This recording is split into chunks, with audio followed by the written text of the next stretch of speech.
할렐루야. 한사람씨, 내 집에 아니오는 없고. 이거 내가 오늘 남성 사중창 하는 데는 2부 때는 마스크 썼는데 벗어 던지라고 그랬어요. 이거 뭐 띄엄띄엄이고 거기에 침 쳐가지도 않아요. 그래서 막 부르는데 이게 내려오고 힘들고 소리도 안 나고 그랬더니 벗어버리라고. 디나 권사님이 벗어도 돼요? 보는 분들이 이상할 것 같아서 그런다고, 또 보는 분들이 막 긴장할 것 같아서 괜찮아. 왜냐면 내가요 확진 판정마다 거쳤는데, 여러분 돌아다니는 나 같은 사람 걸리면 다 전염돼요. 저는 체온이 하나 높은 게 아니고 지극히 정상에서 36.2도 뭐 내내 자가격리하는 동안도. 그런데 손님 만나는 것 때문에 부득이하게 한번 검사해봤더니 양성이었어요. 이런 목사, 이런 무증상 막 돌아다니면 박전파 된다니까요. 어디서 걸릴지 몰라요. 제주도 갔다 오는 비행기에서 저 계류장에다 띄워놓고 버스를 실어 오는데 보면 버스에 다닥다닥 붙어가지고 다니는데, 그거요 잠복기가 있기 때문에 확진 안 되지만 뒤에 얼마요. 그래서 이제 정부에서는 이제 지금 뭐 완전히 풀겠다고 그러잖아요. 더 이상 이제 안 되고 일반 병원에 가서 치료받고 뭐 이런다 그러는데, 이제 기지개를 써야 돼요. 할렐루야. 믿음의 기지개. 이제 기지개 봄이 돼서 오늘도 하나님께서 조짐을 좋게 해주는데, 1부 예배부터 2부 예배 계속 등록하는 분들이 오고, 스스로 오고, 또 3부에도 오고, 전도에서 오고, 그냥 오고, 구경 오고, 그냥 오고 막 오는 거예요. 할렐루야. 예수가 누구? 나로 아는 그 유모입니다. 경상도 할머니 셋이 얘기를 나누는데, 한 할매가 예수가 죽었단다. 다른 할매가 와 죽었다카노? 그랬더니 못에 찔려 죽었다 안 카나? 아이고 머리 풀어헤치고 돌아다닐 때부터 내가 알았다. 이때 아무 말 안 듣는 할매가 예수가 누구? 그랬더니 몰라, 우리 며느라이가 아버지 갯사이 사돈 어린이갑지 뭐. 오늘 여러분 예수님이 사돈처럼 믿는 사람 없어요? 오늘이 종료주일인데요, 그렇게 오늘까지는 침울한 그런 환경이 아니었어요. 예수님 예루살렘 성전에 입성할 때 수많은 인파가 몰렸습니다. 어마어마한 사람들이 모여서 막 요란합니다. 함성을 지릅니다. 열렬하게 환호합니다. 그러면서 옷을 길바닥에 깔고 종려나무까지 흔들어가면서 호산나 다윗의 자손이여 요란했어요. 그런데 그 중에 팬들, 곧 군중들도 있었고 제자들은 많지 않았습니다. 대부분의 많은 사람들이 팬이었습니다. 군중이었습니다.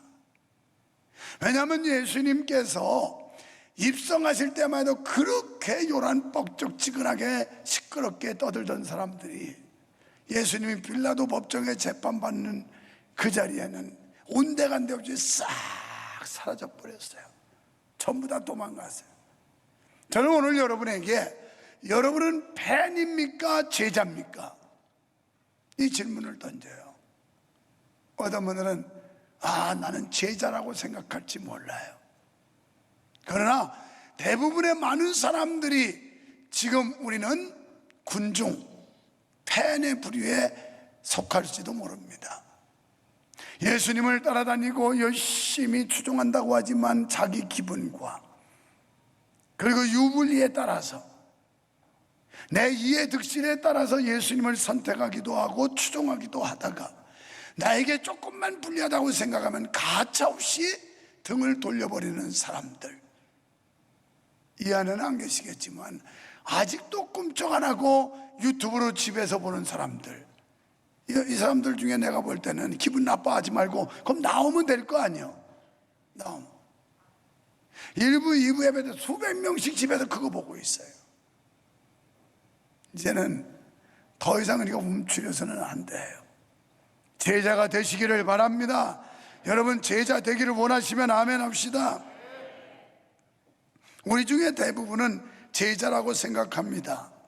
그러나 교회를 다니는지, 부모님이 크리스찬인지, 성경책을 끼고 교회를 가는지, 핸드폰 컬러링에 나 같은 죄인이 나오는지, 이런 거에 따라서 제자가 아니라는 거예요.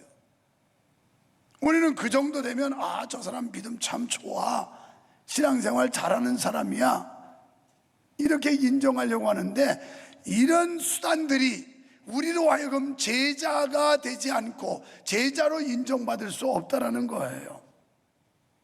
많은 사람들이 자신을 예수님의 제자라고 당당하게 말하지만 마태복음 7장에 보면 중요한 건 우리가 하나님 앞에 섰을 때 하나님이 알아주느냐 못 알아주느냐, 이게 중요해요. 21절에 보면 7장 21절에서 예수님께서 이렇게 말씀하셨어요. 나를 향하여 주여 주여 하는 자라고 다 천국 갈 게 아니다, 이렇게 말해요. 지금 여기 우리는 주여 호산나 호산나 다윗의 자손이여 수많은 인파들이 모여서 떠들고 있는데 그렇다고 천국 가는 게 아니라는 거예요. 또 22절에 보면 내 이름으로 너희가 귀신을 쫓고 병든 자를 고치고 그랬지만 그러나 불법을 행한 자들이라. 23절에 보면 예수님께서 뭐라고 그러냐면 내가 너희를 도무지 알지 못한다. 우리가 제자가 돼서 하나님이 우리의 보증인이 돼 주셔야 되는 겁니다. 하나님 앞에 서는 날 예수님께서 우리의 구세주, 우리의 중보자로서 여러분과 나를 보증을 서줘야 그분이 제자가 될 수 있고 하나님의 자녀라는 게 증명이 되는 거예요. 그런데 예수님께서 나는 너를 모른다, 이럴까봐 두렵다는 거예요. 얼마나 무서운 말입니까? 그러다면 우리의 신앙은 말뿐인가 행동인가를 확인해야 돼요. 많은 사람들이 말뿐이에요. 행동으로 옮기지 않아요. 결단하지 않습니다. 여러분, 언뜻 보면 펜도 제자처럼 보이고 제자도 펜처럼 보일 때가 있어요. 펜의 사전적 의미를 찾아보니까 누군가를 열정적으로 좋아하는 사람, 이게 펜이에요. 열정적으로 좋아하는 사람. 예수님 예루살렘 입성할 때, 아니 예수님께서 공생에 사용하신 얼마나 많은 사람들이 모였습니까? 벳세다 광야에 오병이의 이제의 기적을 행하실 때 거기 남자와 여자와 어린아이를 뺀 남자만 5,000명이었다. 그러면 어림잡아서 적어도 몇만 명이에요. 이렇게 모여다녔어요. 4,000명 모였는데 그때도 떡을 만들어주고 예수님께서 먹을 거 만들어주고 병자를 고쳐주고 귀신을 쫓아주고 막 이러니까 이게 구경거리가 돼가지고 또 여기 가면 뭔가 생기나 보다 이래가지고 사람들이 그렇게 운집을 했던 거예요. 오늘날도요, 교회를 그런 목적으로 다니는 사람들이 덜어 있어요. 상업적 목적. 그래서 교회를 가면, 큰 교회 가면 거기에 내가 장사하는데 좀 도움이 되겠지, 착각하지 마세요. 큰 교회는 또 그런 비슷한 장사꾼이 많아요. 쬐끄만 교회 가면 또 더 적고. 그러니까 상업적 목적으로 뭐 큰 교회를 택하고 작은 교회 택해봤자 아무 도움 없어요. 아무 도움 없어요. 또는 큰 교회 가서 거기 권력 있는 사람들이 있으니까 여기 가서 어떻게 좀 걸치고 있으면 승진 승급하는 데 도움 좀 될까, 이런 욕심 때문에 교회를 다니는 사람들이 있어요. 물론 여기 나오신 여러분은 아니라고 믿지만 사실 그런 상업적 목적으로 교회를 선택하거나 나오는 사람들이 있다라는 거예요. 팬의 특징을 살펴보면 관람석에서 팀을 막 열렬히 응원합니다. 막 요동치고 난리가 났어요. 또 선수에 대해서 모르는 게 없어요. 스케줄 다 깨고 있습니다. 그런데 이 사람들은 응원만 하지 그라운드에 가서 뛰지 않습니다. 공을 차지 않습니다. 또 유명한 연예인 배우에 대해서 팬들, 그 사람의 출신, 또 그 사람의 성분, 그 사람에 대해서 아주 꿰뚫고 있어요. 그렇지만 실제적으로는 그 사람과 가까운 사이가 아닙니다. 자기가 일방적으로 그를 좋아하는 이런 입장이에요. 자, 이런 밴들은 어떤 사람이냐? 자기 마음에 들면 열렬하게 응원하지만 마음에 안 들면 언제라도 다른 팀으로 옮겨가고, 응원은 할 줄 알지만 경기장에서 필요한 희생과 고통은 조금도 모르는 사람들이 팬입니다. 그렇습니다. 예수님 공생의 기간에도 이런 사람들이 무수히 많았습니다. 예수님 떴다 하면 어마어마한 사람들이 쫓아다녔으니까요. 이 사람들은 무언가 얻고자 자기의 이익을 추구하고서 뭔가 혜택을 입고자 주님을 따랐던 사람들이에요. 그래서 예수님이 가시는 곳마다 인산인해를 이루었습니다. 예수님을 그토록 열렬히 응원하던 무리들이 예수님 빌라도 법정에 서시니까 온데간데 없이 사라졌어요. 우리 교회가 지금까지 하나님의 평안 속에 왔습니다만은 진짜 교회 사랑하는 사람은 교회가 어려울 때 보면 알아요. 진짜 교회 사랑하는 사람은 끝까지 자기 희생하면서 자기 자리 지키면서 그러면서 믿음을 견제하는 사람, 이 사람이 진짜 교회 사랑하는 사람이에요. 지금이야 좋은 시스템, 좋은 시설에 편안하게 신앙생활 하는데 싫을 거 없지요. 근데 이 팬들은 자기 희생하려 하지 않아요. 자기 마음에 안 들면 어떻게 해요? 막 물티슈 집어 던지고 화장지 집어 던지고 물병도 막 이렇게 해서 탁 던지고 막 이런다고. 맞추려고 한 건 아니니까 실감나라고 리얼하게. 난 유관옥 집사님 받을 줄 알았어. 여러분, 팬들은 그래요. 막 던지고 야야 막 이래요. 교회도 팬들 군중들은 야야 막 그러면서 자기 비위에 안 맞는다고 막 인상 쓰고, 그리고 양심에 꺼리는 그런 설교가 나오면 막 반항하고, 이게 팬들이에요. 제자와 다르죠. 팬들은 우르르 몰려와서 예수님을 응원하지만 진정으로 따르는 사람은 극히 드뭅니다. 예수님 때문에 조금은 바뀔 수 있어요. 약간의 변화는 올 수 있어요. 그러나 아주 변하지 않습니다.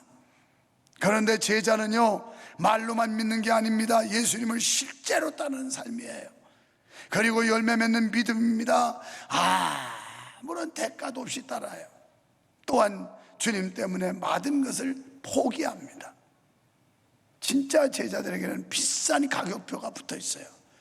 왜? 세상 부귀, 영화, 수입, 가족관계, 명성, 이런 거 다 포기한 사람들이거든요.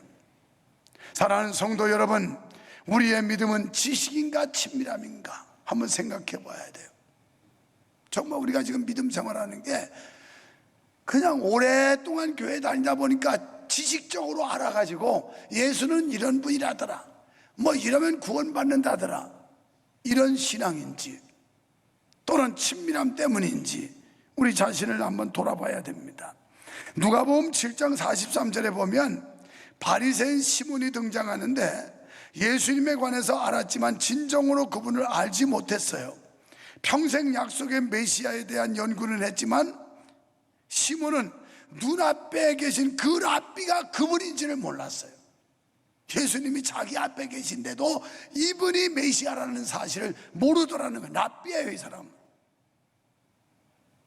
바리새인 집에서 한번 식사할 때 초대받지 않은 한 여성이 들어옵니다. 이 여인은 예수님을 만나서 인생이 바뀐 사람이에요. 삶이 바뀐 사람이에요. 이 여인은 많은 사람들에게 질시와 멸시의 시선을 받던 사람입니다. 왜? 그의 삶은 별로 깨끗하지 않았기 때문에. 그는 몸을 파는 창녀였어요. 기생이었습니다. 모든 사람들이 그를 외면했고 질시의 눈초리를 보냈지만 아무도 그를 반겨주는 사람 없었지만 예수님은 사랑의 시선을 보내면서 그분의 사랑의 품으로 그를 안아주었어요. 용서해 주었어요. 예수님 만나고 자기 삶을 정리했고, 예수님 만나고 인생의 전환점이 되었고, 예수님 때문에 새로운 인생의 목표가 설정된 뒤에 너무 감사해서 그는 눈물로 감격하며 예수님께 찾아와요. 그리고 자기의 소중한 향유를 깨뜨려서 예수님 발에 붓고 자기 머리털을 가지고 씻습니다. 눈물 범벅이 돼서 하나님이 자기에게 베풀어 주신 이 은혜와 사랑, 이거 생각하니 감격해서 어찌할 바 모르고 자기가 소유하고 있는 가장 소중한 것을 주님을 위해서 드렸습니다. 그때의 문화는 여성들은 외출하려면 머리를 반드시 묶고 다녀야 했어요. 그렇지 않고 머리를 풀어 헤치면 다른 남자를 유혹하려고 한다고 해서 만약 남편이 있는 여자 같으면 이혼을 당했어요. 이 여인이 예수님의 발에 향유를 붓고 자기 키 머리털로 씻으면서 예수님의 발에 입을 맞춰요. 여러분, 율법학자들은 제자가 아니었지만 이 주님을 만난 장녀는 예수님의 제자였어요. 남들이 볼 때 화려함도 없었고 다른 사람들이 볼 때 존경스러움도 없었던 그 여인, 그러나 주님 만난 그는 자기의 전부를 주님 앞에 쏟을 만큼 자기의 모든 것을 걸 정도로 주님을 따르는 참된 제자였습니다. 향유 한 옥합, 고가의 물품이에요. 이것은 노동자 1년치의 그런 가치를 가지고 있는 것으로, 요즘에 노가다판에서 그냥 줄여잡아서 10만 원짜리 일용직 근로자가 1년 동안 일한 만큼의 가치라면 적어도 3천만 원이 넘는 고가의 물품입니다. 이 여성에게 있어서는 매우 소중한 거예요. 왜? 이것은 자기가 결혼할 때 지참금으로, 만약에 돈이 없으면 팔아서 결혼 비용으로, 그렇지 않고 여유가 있다면 이것을 처음 신랑을 만났을 때 그 신랑이 깨뜨려서 붓는 예식으로 쓰는, 여성에게는 그 무엇보다 소중한 것, 이걸 예수님 앞에 깨뜨릴 수 있었다는 거예요. 사랑하는 성도 여러분, 우리가 믿음 생활하면서 주님 앞에 이렇게 귀한 향유를 깨뜨릴 수 있는 그런 믿음이 있었나요? 그럴 용기가 있었나요? 정말 주님이 베풀어 주신 용서와 사랑을 생각할 때 내가 가진 이 최고의 물품도 아깝지 않아서 주님 앞에 내놓을 만큼 이런 믿음을 우리가 갖고 있나요? 이게 제자입니다. 수많은 사람들이 웅성거리고 소동을 떨고 난리 폈지만 다 군중이었어요. 다 팬들이었어요. 사랑하는 성도 여러분, 우리에게 예수님은 많은 애인 중 한 명인가요? 단 하나뿐인 애인인가요? 한 남자와 여자가 만나서 사랑을 나눕니다.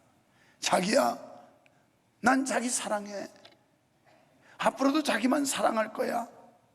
그리고 우리 사랑을 더 깊이 심어가자. 그런데 한 가지 조건이 있어. 나 지금처럼 다른 남자도 사랑할 수 있는 여유를 줘. 자유를 줘. 오늘 우리가 주님 사랑한다고 하지만 주님 한 분만으로 만족한 게 아니라 주님 외에 다른 것들을 얼마나 많이 사랑하는지 몰라요. 성령으로 충만해지려면 나 자신을 비워야 돼요. 이 죄악, 교만, 오만, 이 불순한 것들을 비워놔야 여기에 성령이 들어오시는 거예요. 그래서 우리가 죄를 깨닫게 될 때 이 교만, 시기, 정욕, 난폭, 이기심, 분노, 이걸 숨을 내쉬듯이 내 바깥으로 내보내야 되지. 그래야 여기 빈 게 있어야 들심이 되는 거예요. 들심이. 수 한번 들이시고 안 내보내면 덜심이 안 돼. 내심이 나가야 된다는 말이에요. 이 속에 이 약한 것들, 이것을 내보내야 여기에 하나님의 영, 성령이 임해서 우리가 새로워질 수가 있는 거예요. 아멘입니까? 여러분, 제자는 날마다 헌신하고 죽고 또 죽어야 됩니다. 제자의 슬로건은 Come and die. 죽어라, 그거예요. 제자죠. 죽어라. 그래서 사도 바울이 오죽했으면 나는 날마다 죽는다고 그랬어요. 지금 여러분이 자아가 살아서, 자존심이 살아서, 그 못된 개성이 살아서, 그래가지고 하나님의 말씀이 조금이라도 양심에 거북하고 찔리면 막 반항해요. 막 몸부림치면서 반항해. 이게 아직도 안 죽어서 그래요. 우리 기독교 신앙은 죽는 거예요. 죽어. 여러분이 죽으면 가정이 살 줄 믿습니다. 여러분과 내가 죽으면 교회가 살 줄 믿습니다. 여러분과 내가 죽으면 나라가 살 줄 믿습니다. 죽어야 돼요. 죽어요. 죽으면 산다는 거예요. 예수님께서 하늘의 미랄이 땅에 떨어져 썩어 죽으면 많은 열매를 맺지만 하늘 그대로 있으면 아무 열매도 못 맺는다. 우리는 죽어야 돼. 옆에 사람 보고 잘 죽읍시다. 죽으라니까 또 약 먹고 죽으라는 게 아니고, 자아를 죽여야 되고, 교만을 죽여야 되고, 인간성을 죽여야 되고, 불신앙을 죽여야 되고, 이 아주 못된 것들을 죽여야 된다는 거예요. 할렐루야. 십자가 최고의 형벌이었습니다. 당시에 예수님께서 십자가 지시고 침뱉음 받으시고 온갖 모욕 다 당하시고, 그리고 멸시천대 피 흘림 받으시고, 뭐 때문에? 우리를 구원하시기 위해서, 우리에게 천국을 주시기 위해서 주님이 죽으셨습니다. 우리도 예수님을 따르는 제자가 되려면 때로는 참을 수 없으리만큼 고통스럽고 치욕스러운 십자가를 감내하기로 결심하는 거예요. 예수님 제자로 살려면 어떤 때는 굴욕을 당할 때도 있고 치욕을 당할 때도 있고 막 그냥 속이 끓어올라서 견딜 수 없는 이런 상황들도 만날 수 있어요. 디모데후서 3장 12절에 말씀하기를 경건하게 살고자 하는 자는 박해를 받으리라. 우리가 하나님 말씀대로 믿음 안에서 바로 살려고 하면 할수록 이 악의 세력들이 우리를 압박을 해요. 오늘 보니까 우리 준희 학생이 뭐 발표하고 했던데, 내가 그거 보면서 지금 착안된 게 있어요. 이 경기도 도민연합의 주축으로 해가지고 수도권 기독교연합회를 중심으로 해서 언제가 이제 국회 앞에서 기도회를 한다는 얘기를 들었어요. 거기 이 학생들 데리고 가야 되겠어. 이 학생들 우리에게 바른 인권을 주고 우리에게 바른 학습 교권을 주고 막 이래서 제대로 된 거 차별금지법 같은 거 하지 말라고. 이거 어른들 떠드는 것보다 애들 데리고 가야 되겠어. 애들 데리고 가서 막. 현재 집권 여당에서 그 비대위원장이라는 사람이 지금 선포를 했어요. 정권 바뀌기 전에 차별금지법 통과시키겠다고. 그렇게 한국교회가 동성애 조장하면 안 되고 차별금지법 통과하면 안 된다고, 포괄적 차별금지하면 안 된다고 그렇게 했는데 완전히 개무시하고 깔아뭉개고 있는 거예요. 지금 정신들 똑바로 차리세요. 적어도 여러분이 주님의 제자라면 하나님의 뜻에 합당한 걸 추구해야지. 이걸 떠나서 인간적으로 지역적으로 이 못된 사상들을 받아들인다면 그 사람은 군중이에요. 아직도 제자가 안 된 거예요. 그렇게 한국교회가 부탁하고 제발 이런 악법은 제정하면 안 된다고 호소하건만 보라는 듯이 개무시하고 하겠다고 선포를 했어요. 그래서 국회 정론관에서 기자회견 하겠다고 지금 일정 잡아놓고 난리고.